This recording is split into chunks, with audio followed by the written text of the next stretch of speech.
Keep it going for Diana Spechler.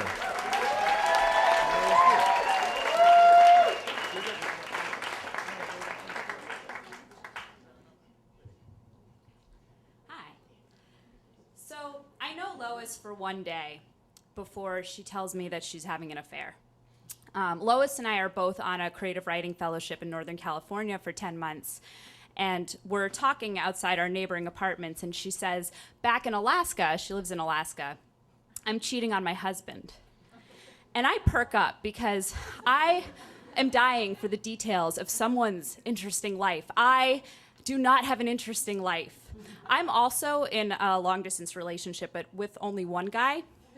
And when my boyfriend and I are together, we get deeply involved in Netflix. So another thing that makes me uninteresting is I can think about nothing but writing. I feel this constant irrational pressure to write. Before I moved to California, where I know no one, I spent half a year writing in central Wyoming, where I also knew no one. So I've been isolated and boring for a while.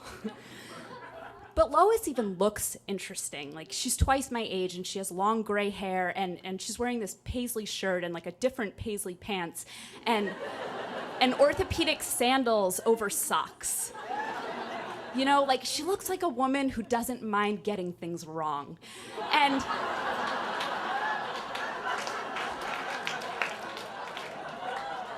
I'm wearing a sundress that's like showing too much cleavage because I'm a woman who is kind of desperate about getting things right. So I say to her, tell me about your boyfriend. And she says, well, his name's William, and he grew up in Pittsburgh, but then he raped someone, and so now he doesn't trust himself to live around people.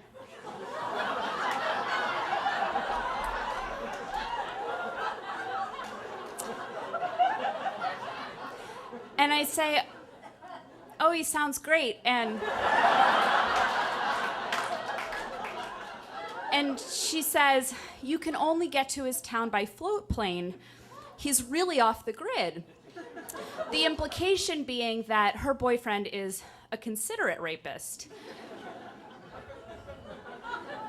So all fall, Lois gushes to me about William, and I listen, and I ask her really nosy questions, like, do you ever feel guilty?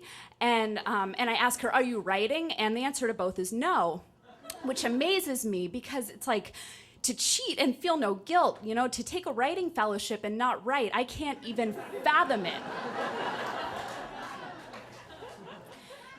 Well, in late December, there's a knock on my door, and I open it, and it's Lois. And she looks smaller, like sort of shriveled, and the wrinkles in her face are deeper, like her face cracked. And I'm confused because she's supposed to be in Alaska for Christmas, and I'm like, what are you doing here? And she says, I had a nervous breakdown. My husband found out about William. I've been in the psych ward for 2 days. Well, apparently, no one in the psych ward brushed Lois's hair. And I feel this weird need to brush it. And so I say, is there anything I can do for you? And she says, my laundry.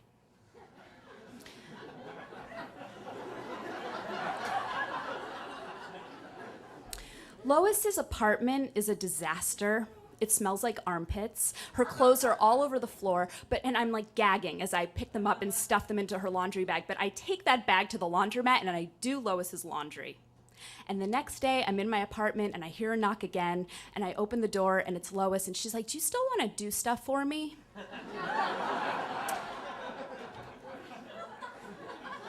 Because I really need my Christmas presents mailed. And the next day she comes by again and she's like, my sister's coming to visit. I need my spare sheets washed. Well, all winter, I do everything this woman asks. She seems to need me, but I need her too. Doing Lois's chores gives me a break from myself. Well, it's February, and I need to go pick up my boyfriend at the airport, and I'm dragging my feet. Readjusting to my boyfriend after months apart seems like a lot more work than folding Lois's underwear. I go outside, I'm in the parking lot, and I see Lois and some woman packing a truck full of boxes, and Lois waves me over, and she says, I quit the fellowship. I'm going home to Alaska. My husband understands about William. I'm going to be with both of them.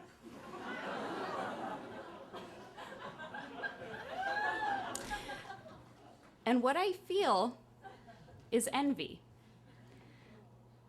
Because the way I am, I always feel like I owe something to the world. You know, I feel like I have to work so hard at my relationship, at my writing, even when I don't want to. And here's Lois, who thinks that the world owes everything to her. But then I remind myself that Lois's life isn't perfect either.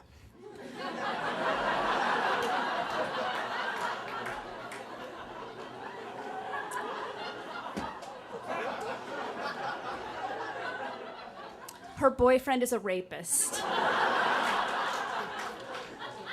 She's out of her fucking mind. But I can't help hoping that in 25 years, when I'm Lois's age, I'll be that free. Thank you.